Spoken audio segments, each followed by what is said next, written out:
What's up? It's MC Lars. I just made this up. Whoop, no, go say this. This is my new symbol, my new hand symbol, because I'm a rapper. I have to have hand symbols, right? I've got some Formspring questions that I'm going to answer. Your voice is kind of gravelly on the song This Gigantic Robot Kills. Was it an accident or was it a deliberate homage to the vocal style of many third wave ska vocalists?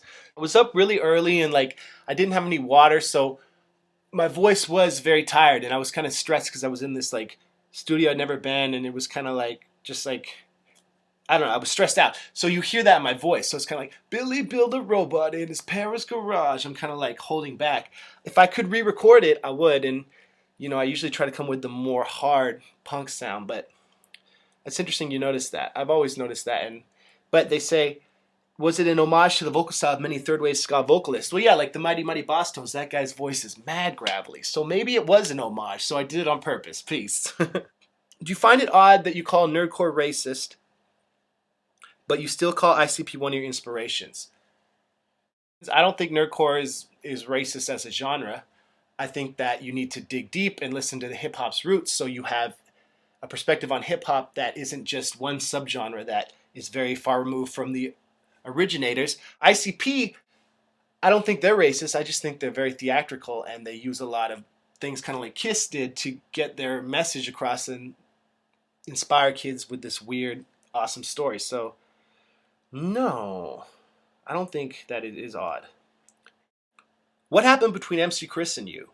I can see that your beef was resolved, but I'm just curious. MC Chris and I had never had a beef at all. We just had our managers miscommunicating, and everything's cool, and we're probably going to go on tour again later this year, and I'm going to bring him to the UK next year. So check it out. MC Lars and MC Chris on tour in the UK in the spring. It's going to be sick. Where did Lars come from, or should I know that? The name Lars originally comes from this old Disney movie called Heavyweights with Ben Stiller, where these kids go to a fat camp and it's just hijinks ensue and they're awkward, but they find themselves and they resolve a lot of issues. And Lars is the name of the really insane German counselor. So I was little, I thought that name was so funny. I guess I was 13 when I saw that movie, and my friend Chris Gates and I watched that movie and we laughed and laughed. And I took that name and I thought Lars was so funny because it sounded like large. So the kids were large. I was living large. I was living Lars. I don't know. One of my middle names is McFarlane. So it kind of rhymes with one of my middle names. So I have two middle names. Why do you hate nerdcore so much when it constitutes a good chunk of your fan base? I don't hate nerdcore. I got love for good music. Call it whatever you want. I just want people to aim high and respect hip-hop's long history. Is that you singing/rapping on G4 for Ninja Fest 2010? Yes, it is.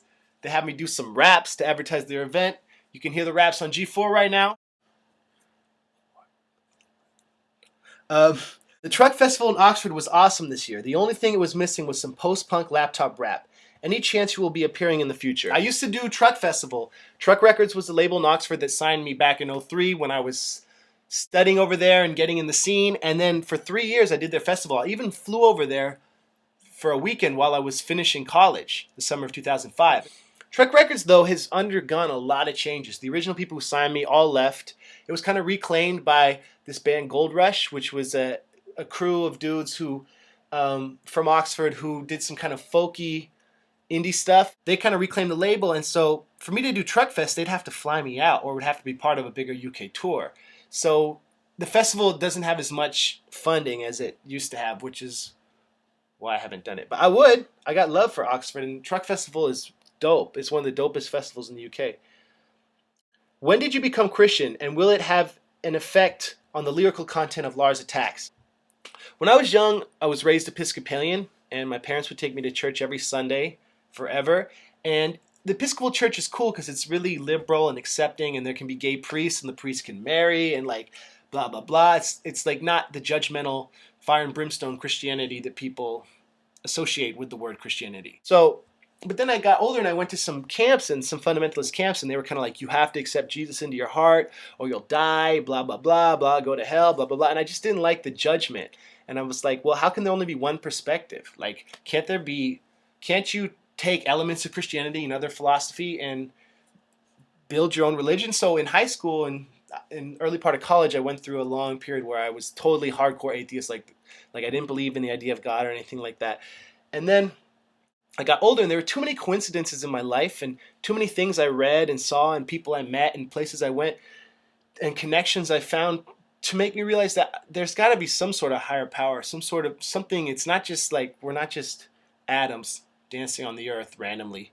So I regained a new faith, and I read this great book, The Gospel of Hip Hop by KRS-One. I read it earlier this year, and I really recommend it. I'm always giving it props. But it has a great representation of how hip hop can prove divine things, which can make you learn more about the concept of a God, whatever it is, the postmodern God, the personal God, the urban God, I don't know, whatever you call it. Lars, why did you disable directory listings of all your albums on your website, including the really old stuff that you're not even selling? I used to have a link on mclars.com. You can go check this out, mp3s.mclars.com. I got mp3s up because I'm just trying to spread the music. But I used to have a link up there that had all my old stuff, but it was up for like a year, dude. So if you wanted the old stuff, you should have gotten it. MC Lars is a sellout. What do you think? Hot Topic's money, is that good for you to sell out? So this kid is referring to the time in 2006 when my song Hot Topic Is Not Punk Rock was getting radio attention.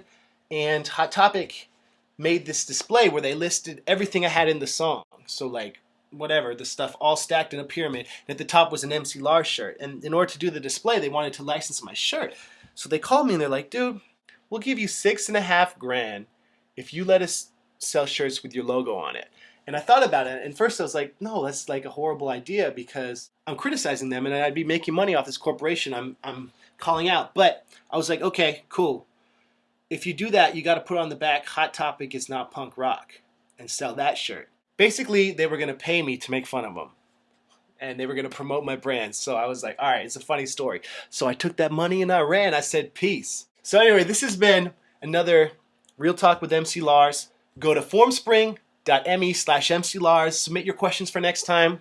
Keep it real. I'm going to get back to making my record. Hope y'all doing well. Peace. Make way for ducklings. Make way for these introverted ducklings. Make way for ducklings. Soon they'll be existentialist heroes. Make way for ducklings.